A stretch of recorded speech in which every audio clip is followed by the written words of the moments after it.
고린도전서 16장 말씀을 오늘은 살펴보겠습니다. 바울은 고린도 교회가 겪고 있는 여러 가지 문제들에 대해서 교훈하기 위해서, 그것을 해결하기 위해서 고린도전서를 기록했습니다. 바울은 그동안 고린도 교회가 분열되어 있었던 것, 음행, 또 우상숭배에 치우친 것, 은사를 남용하는 것으로 말미암는 문제들, 이런 부분들을 다루었어요. 그리고 이제 마지막 장인 16장에서 바울은 헌금에 대하여서 교훈을 합니다. 이것을 마지막으로 해서 이제 안부 인사를 나누고서는 편지를 마무리를 하는 것입니다. 1절에서 4절까지 함께 읽겠습니다. 성도를 위하는 연보에 대하여는 내가 갈라디아 교회들에게 명한 것 같이 너희도 그렇게 하라. 매주일 첫날에 너희 각 사람이 이를 얻은 대로 저축하여 두어서 내가 갈 때에 연보를 하지 않게 하라. 내가 이를 때에 너희의 인정한 사람에게 편지를 주어 너희의 은혜를 예루살렘으로 가지고 가게 하리니 만일 나도 가는 것이 합당하면 저희가 나와 함께 가리라.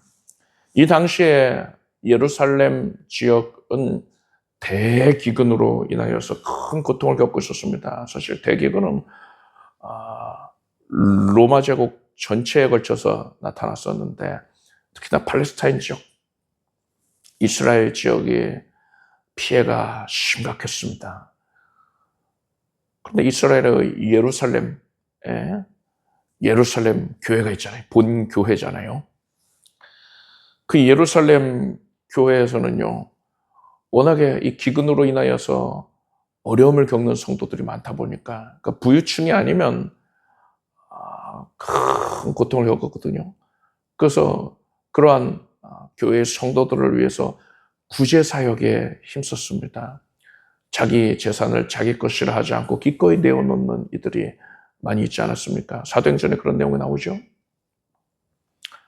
그런데 교회가 이렇게 구제 사역에 적극적으로 힘쓰다 보니까는요, 자연스럽게 교회 재정이 어려워졌어요.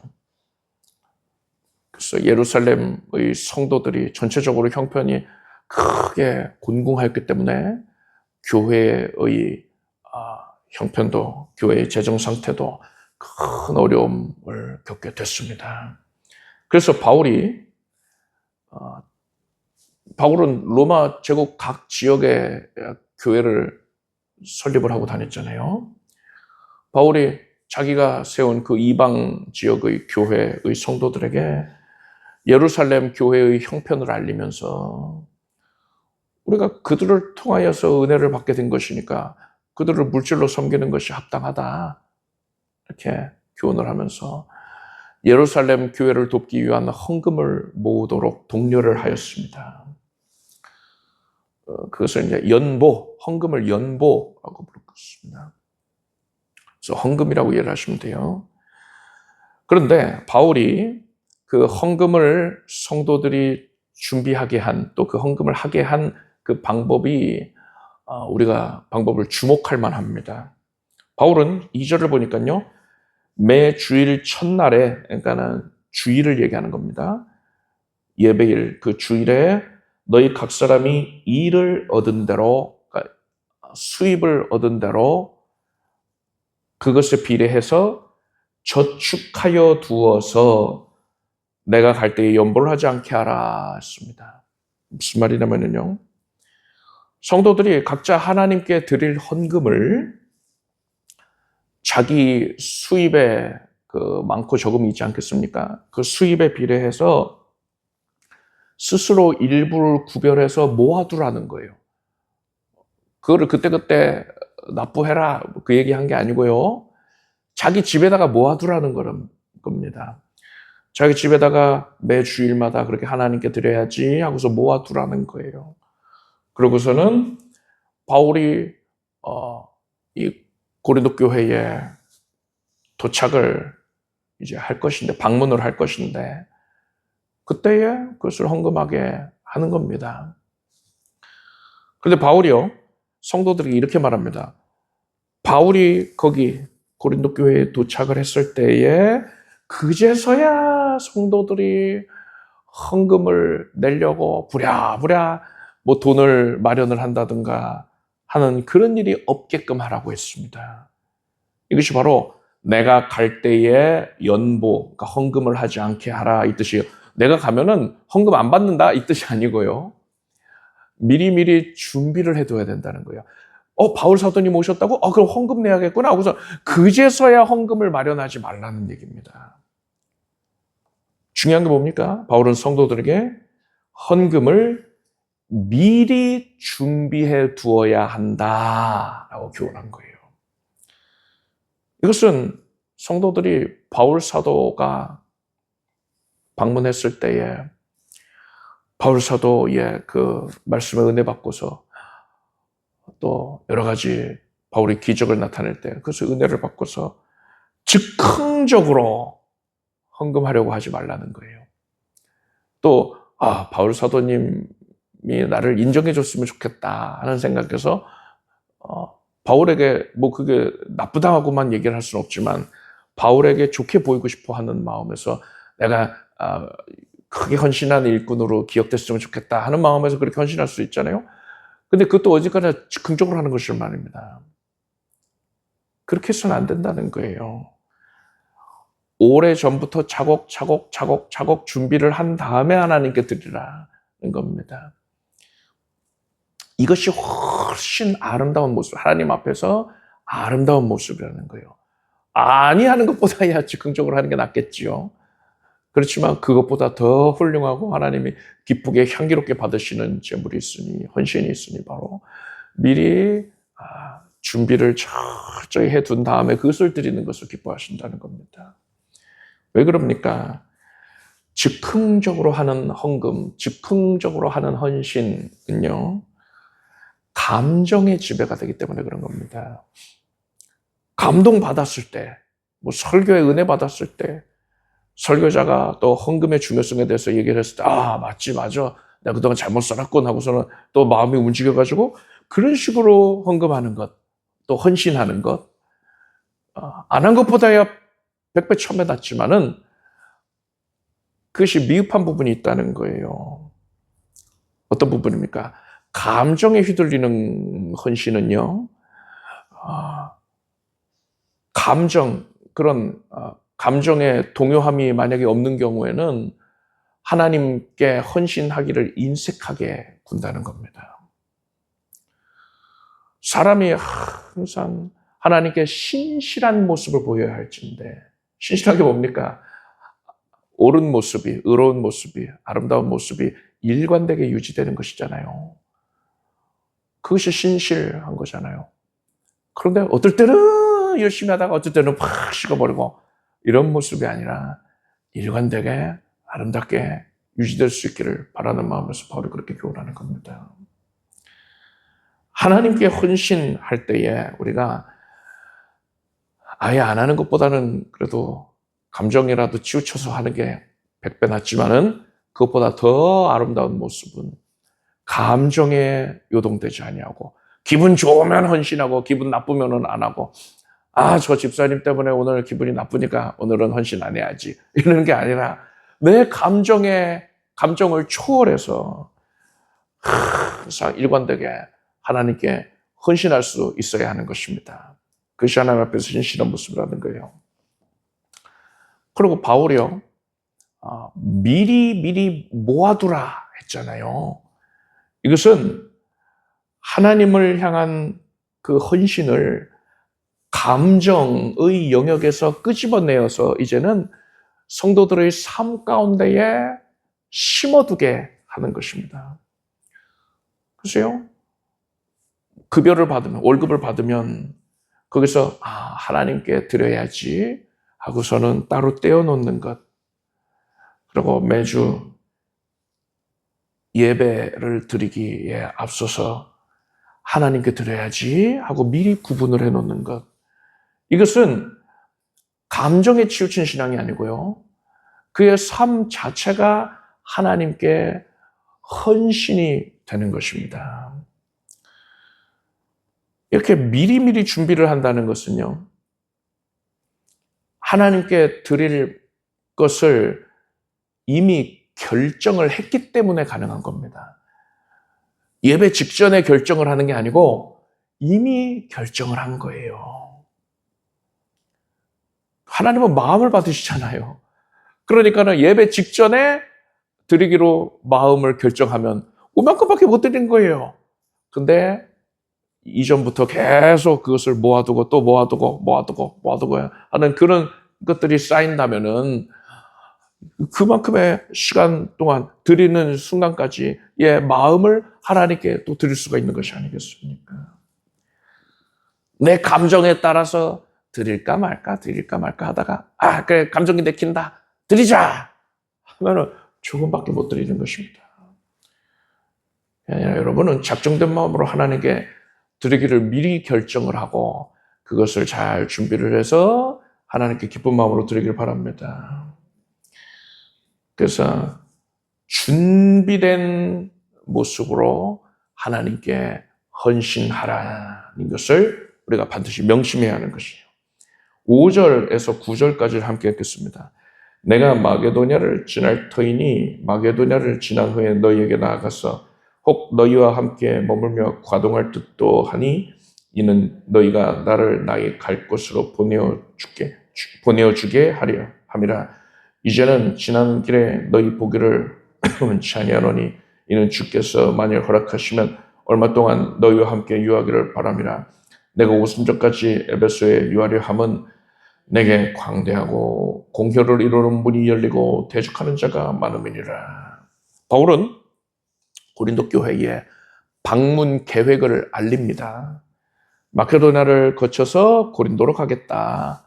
가능하면 거기서 과동, 그러니까 겨울을 지내고 싶다. 너희가 나를 다음 목적지로 보내주기를 바란다. 라고 됐어요. 바울이 이렇게 구체적으로 계획을 말합니다. 그 가운데에서 바울이 7절 보니까 주께서 만일 허락하시면 이라고 합니다. 이게 무슨 뜻이냐? 조금 해서 말씀드리겠습니다. 바울이 9절에서요. 에베소에 큰 문이 열렸다 했어요. 이것은 에베소에 복음을 전할 좋은 기회가 생겼다는 것입니다. 에베소는 교통의 요지였거든요. 수많은 사람들이 에베소를 지나갑니다. 근데 거기에서 복음을 효과적으로 잘 전할 수 있으면 아주 큰 유익이 있는 것이죠. 그게 좋은 기회가 열렸다 했어요. 그래서 바울은 대적하는 자가 많다 했습니다. 큰 기회를 하나님께서 허락하신 만큼 마귀가 강력하게 방해하려고 역사하고 있었던 것입니다. 자, 바울이 7절에서 주께서 허락하시면 이라고 했어요. 자기 그 방문 계획을 알리면서 주께서 허락하시면 이라고 했거든요. 이 말은 바울이 거창하게 계획을 설명해 놓고서 그런데 뭐 잘 될까 하면서 소극적으로 임하고 있는 게 아니고요. 또 혹은 그렇지만 이 계획을 포기해야지 뭐 이러는 게 아니에요. 바울이요. 방문 경로와 시기와 기간을 아주 구체적으로 말했거든요. 구체적으로 말하려면요. 자기 머릿속에는 더 상세한 계획이 이미 서 있어야 됩니다. 바울이 막 허튼 소리 하는 사람 아니잖아요. 허풍하는 말하는 사람이 아니란 말입니다. 그러니까 바울은 철저하게 계획이 짜임새 있게 이미 세워놓은 거예요. 그리고 그것 중에 일부를 간략하게 이제 말을 한 것이거든요. 그런데 이 바울이 주께서 허락하시면 라고 한 것은 내가 이렇게 철저하게 계획을 세워 놓았으나 이 계획이 하나님께서 허락하셔야지만 이루어질 수 있다. 이 말은요. 내 뜻과 하나님의 뜻이 다를 수도 있다. 이겁니다. 그래서 하나님의 뜻이 다르면 어떻게 해야 되는데요? 내가 뭐 하나님을 설득할 겁니까? 그게 아니라 주께 맡겨야죠. 주의 뜻을 따라야죠. 그래서 변경이 될 수도 있다라는 겁니다. 바울은요. 철저하게 계획을 세워놓고서 근데 되겠어? 체념해야지 한 게 아니고요. 바울은 계획을 철저하게 세워놓은 다음에 오직 주께 달려있어. 주님께서 원하시면 이 계획이 반드시 이루어진다. 그리고 주님의 뜻이 만약에 아니라면 나는 주의 뜻 안에서 계획을 세우려고 했었지만 혹시라도 나의 연약함으로 인하여서 주의 뜻에서 벗어난 것이 계획에 포함될 수도 있잖아요. 만약 그렇다면 하나님께서 그것을 막아주실 거야 하면서 바울이요, 주께서 허락하시면이라고 했던 것은 체념하는 표현이 아니라 주님을 향한 신뢰를 표현을 한 것입니다. 주께 모든 것을 다 맡기는 마음의 상태를 표현을 한 거예요. 에베소에 큰 문이 열렸는데 대적이 많다라고 한 것도 마찬가지입니다. 어려움이 많이 있지만은 그것으로 인해서 이건 하나님의 뜻이 아닌가 봐, 단념해야지, 이게 아니고요. 어려움이 많이 있어요. 근데 바울은 그걸 보고 판단한 게 아니었습니다. 눈에 보이는 걸 가지고 판단을 한 게 아니고요. 하나님의 뜻이 무엇이냐가 중요하다는 거예요. 그래서 하나님이 뜻하시면 거기 대적들이 많이 있지만은 큰 어려움이 예상되지만은 나는 하나님이 뜻하시면 순종하여 거기로 가겠다. 이렇게 말을 한 것입니다. 그래서 방금 읽은 이 본문의 내용은요, 바울이 열심히 계획을 세웁니다. 주 안에서 주님의 인도하심 따라서 그냥 막연하게 하나님이 인도하시겠지 이게 아니고요. 주 안에서 성실하게 계획을 체계적으로 세우는데 그 계획을 이끄시는 이가, 성취하시는 이가 누구시냐? 주 하나님이심을 적극적으로 고백을 한 거예요. 나는 그리고 주 뜻에 전적으로 순종하겠다. 내 계획과 달라도 하나님의 뜻이면 그것이 옳으니까 그것을 순종하겠다. 이런 고백을 한 것입니다. 잠언 16장 9절에 사람이 마음으로 자기의 길을 계획할지라도 그 걸음을 인도하는 자는 여호와시니라 했습니다. 여러분, 매사에 구체적으로 여러분 성령 안에서 계획을 세우십시오. 난 계획 없어요. 내일 일은 난 몰라요. 그게 아니고요. 성령 안에서 주님의 인도하심 구하면서 계획을 세우십시오. 그리고 중요한 게 뭡니까? 그 계획이 이루어지는 과정과 또 그 결과를 온전히 하나님께 맡겨드리길 바랍니다. 하나님이 뜻하셔야 되는 거예요. 하나님이 도와주셔야 되는 것입니다. 이런 마음을 가지고 있을 때 하나님께서 인도해 주실 것입니다.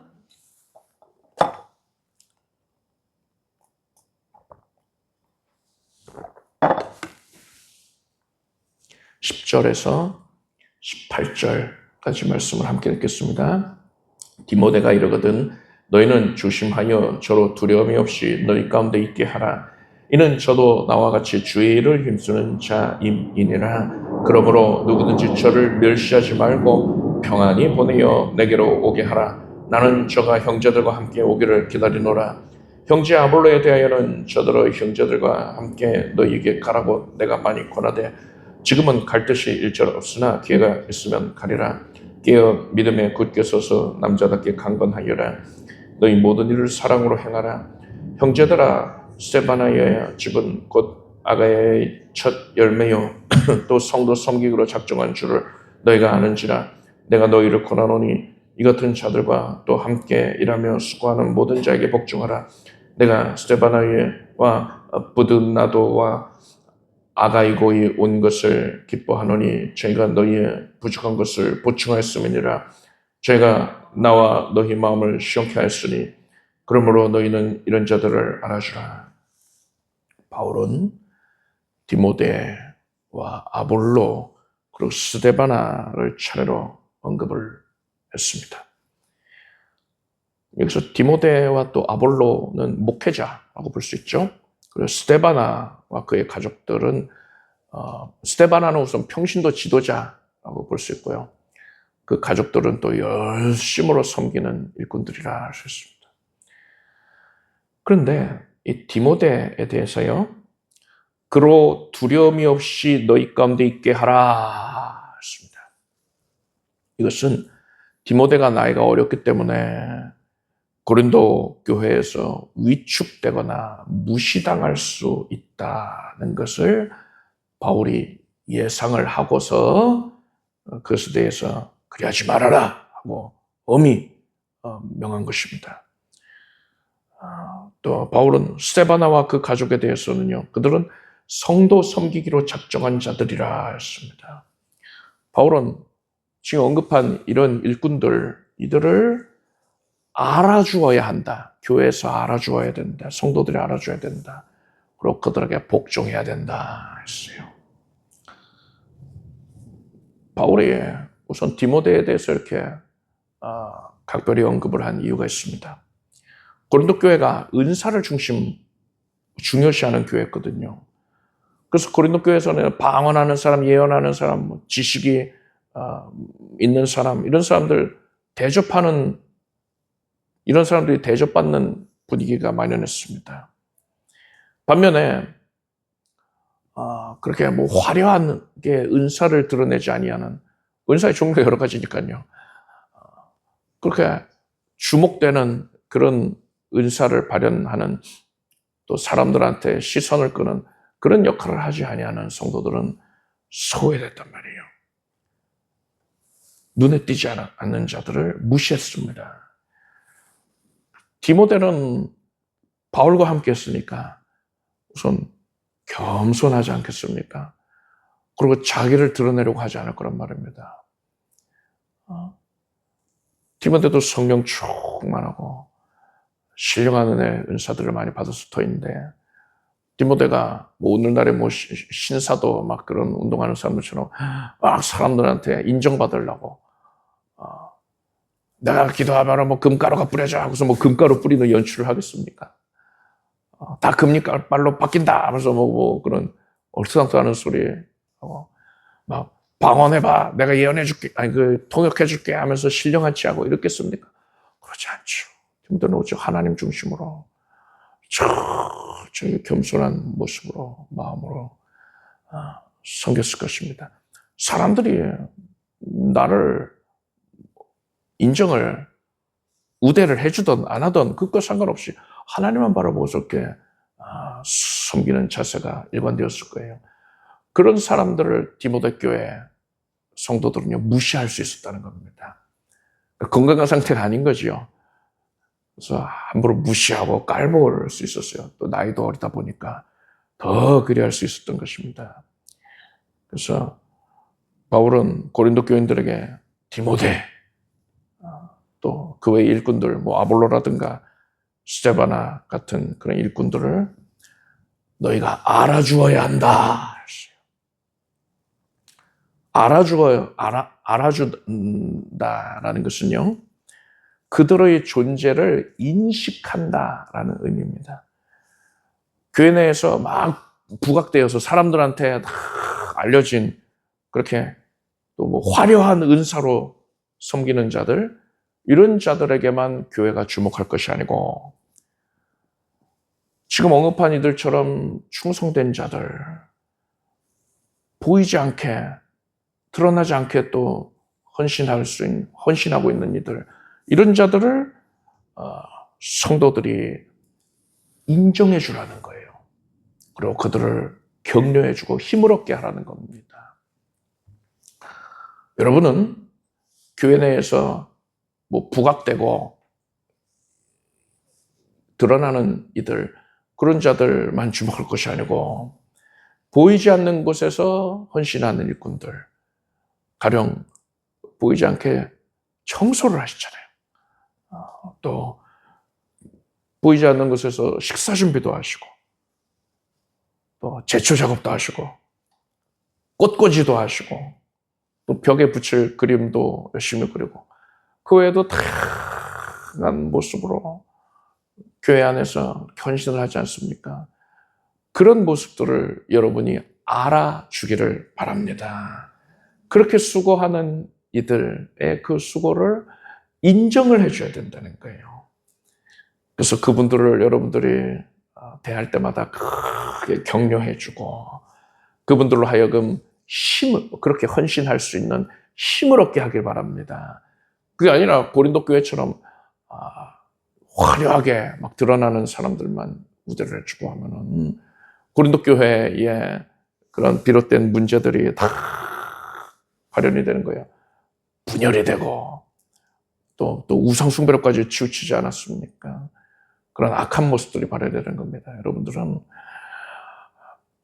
이렇게 보이지 아니하는 곳에서 수고하고 헌신하는 일꾼들을 발견을 하고 그들을 칭찬하고 격려해 줄 수 있게 바랍니다. 19절에서 24절까지 함께 읽겠습니다. 아시아의 교회들이 너희에게 문안하고 아굴라와 브리스가와 및 그 집에 있는 교회가 주 안에서 너희에게 간절히 문안하고 모든 형제도 너희에게 문안하니 너희는 거룩하게 입맞춤으로 서로 문안하라. 나 바울은 친필로 너희에게 문안하노니 만일 누구든지 주를 사랑하지 아니하거든 저주를 받을지어다. 주께서 임하시느니라. 주 예수 그리스도의 은혜가 너희와 함께하고 나의 사랑이 그리스도 예수의 안에서 너희 무리와 함께 할지어다. 바울은 편지를 마무리하면서 여러 곳에 교회와 성도들의 이름을 언급합니다. 아시아의 교회들, 터키 지역, 그 지역의 교회들과 아굴라와 브리스길라와 아굴라 이렇게 또 언급이 되죠. 그 부부와 또 그 집에 모이는 교회, 성도들이 그 집을 교회 삼아서 모였거든요. 또 모든 형제들의 인사를 고린도 교회에 전한 것입니다. 고린도 교인들이 이 내용을 들으면은요, 그들이 아는 인물들도 있었고요. 또 얼굴 한번 보지 못한 그냥 이름만 아는 그런 이들이 있었을 것입니다. 그런데 그들의 안부를 일일이 이렇게 소개하고 있는 이유가 무엇이겠습니까? 고린도 교회 성도들에게 우리는 몸은 떨어져 있지만은 주 안에서 한 형제 자매다. 그리스도의 몸된 교회를 이루고 있는 한 지체다. 이것을 알려주고 있는 거예요.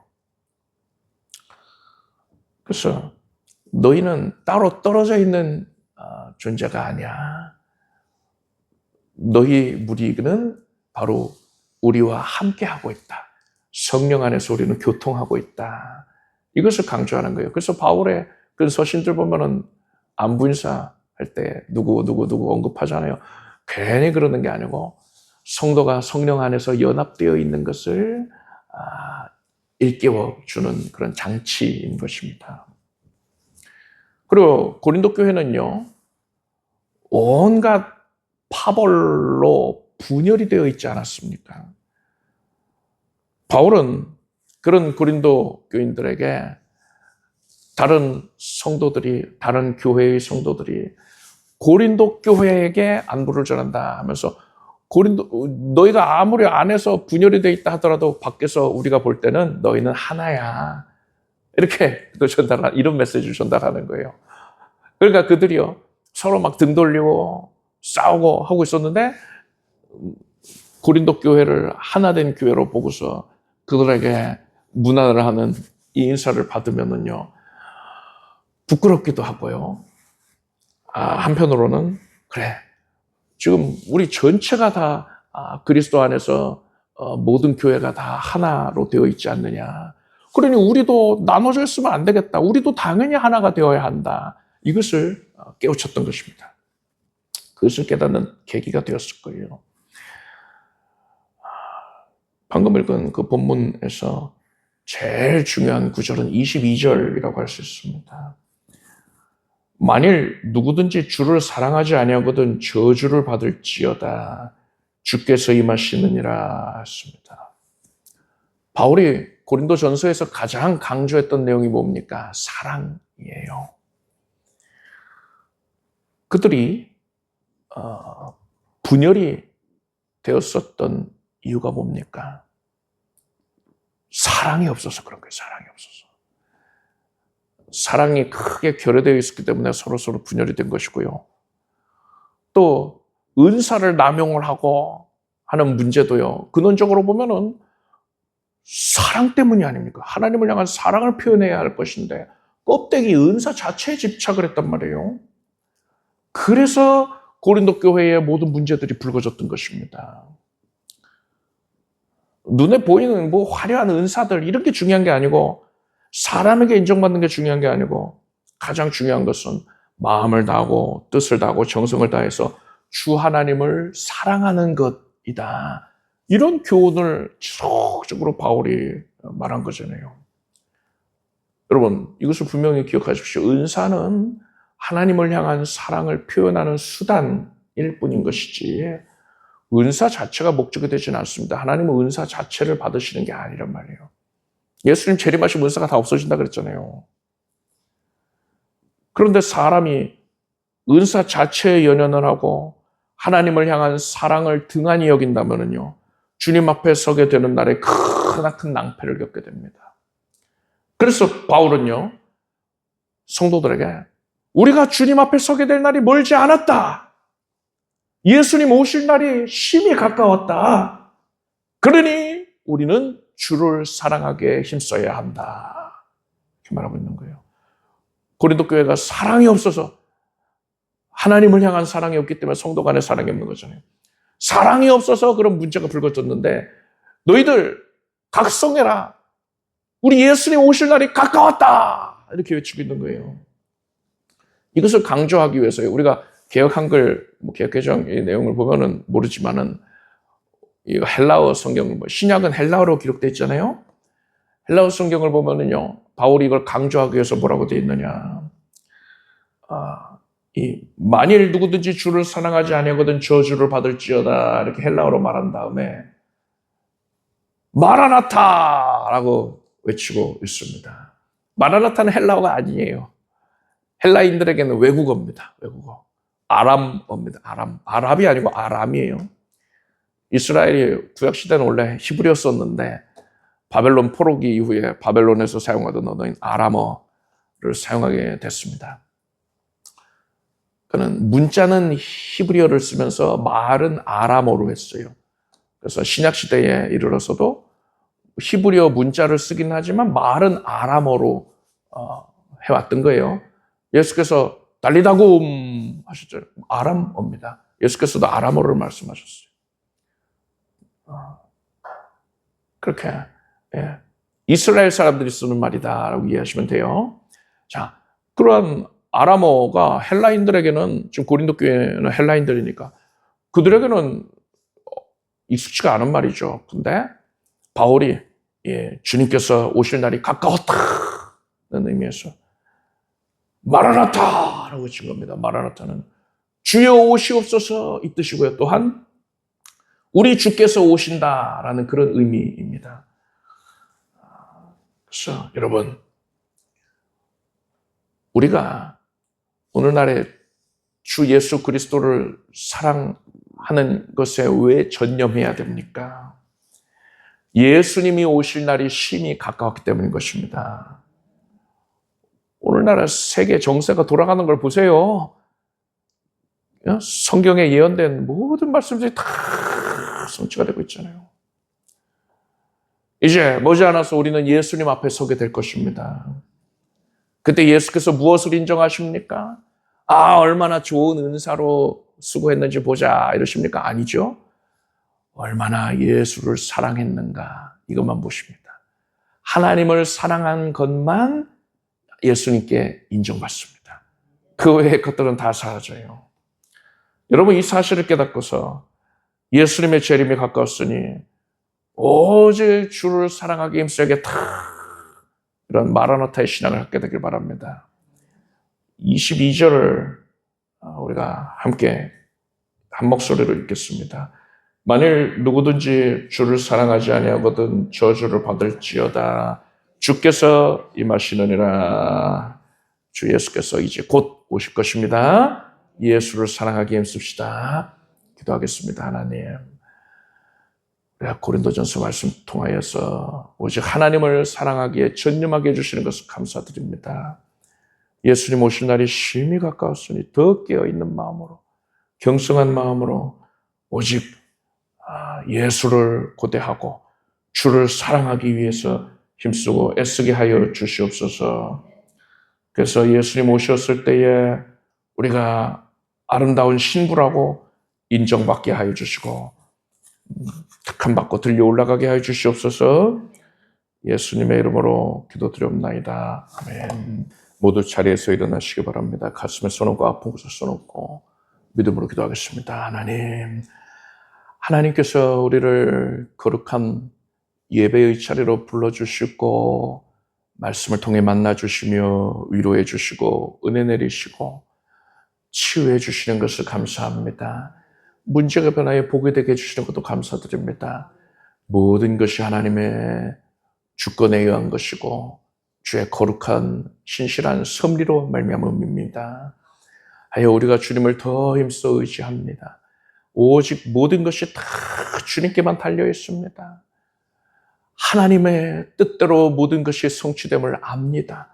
주여 구하오니 주께서 우리를 향하신 그 거룩한 뜻은 우리에게 생명을 넘치게 얻게 하여 주시는 것이고 우리의 영혼이 잘된 같이 범사가 잘되고 강건하게 되는 것임을 우리가 확실히 압니다. 하나님의 뜻에 입각하여 담대하게 주님께 구하오니 주여 주의 백성들에게 생명도 하여 주시옵소서. 몸에 자리 잡고 있었던 모든 연약의 질병의 세력이 뿌리까지 사라지게 하시옵소서. 염증과 통증이 사라지고 세균과 바이러스가 사라지고 혹과 무릎의 종양이 결석이 사라질 것이며 암세포가 깨끗이 녹아 없어지게 해주시옵소서. 하나님 주신 생명으로 충만하여서 기쁨으로 하나님이 나를 고치셨노라고 간증하게 하시옵소서. 예배 생활에 헌신에 전도에 어려움이 없도록 하나님께서 환경의 문도 열어주시고 각양연사를 내려주시옵소서. 필요한 모든 것들이 이른비와 늦은비의 은택으로 다 공급받게 하시옵소서. 하나님의 은혜가 부어지니 믿음의 벽을 넓게 예배해서 믿음의 웅덩이를 깊게 넓게 파고서 하나님이 부으시는 그 은혜의 강수를 풍성히 향유하게 될지어다. 넘치게 누리게 될지어다. 이제 하나님의 은혜에 보좌에서 흘러나오는 생명수로 나의 심령을 적시었습니다. 나는 만족합니다. 기뻐합니다. 하나님께서 하늘의 보고를 여시고 부으셨으니 내가 기쁨으로 그것을 다 맞이하여 누리겠습니다. 하나님께서 예비해 놓으신 승량을 발견하게 될지어다. 예수님의 이름으로 기도드립나이다.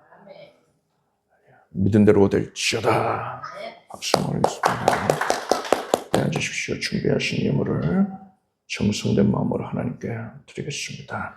드리신 예물 위에 축복 기도하겠습니다. 하나님, 사랑과 정성으로 하나님을 기뻐하는 마음으로 하나님을 기대하는 마음으로 예물을 올립니다. 항상 준비된 마음으로 거룩하게 구별되어 작정된 마음으로 하나님께 헌신하는 주의 자녀가 되게 해주시옵소서. 예수님의 이름으로 기도드립나이다. 우리 주 예수 그리스도의 무한하신 은혜와 하나님 아버지의 사랑과 성령님의 교통하심이 하나님의 말씀 앞에 겸손한 마음으로 나온 주의 모든 자녀들에게 영원토록 함께 없으기를 축원합니다.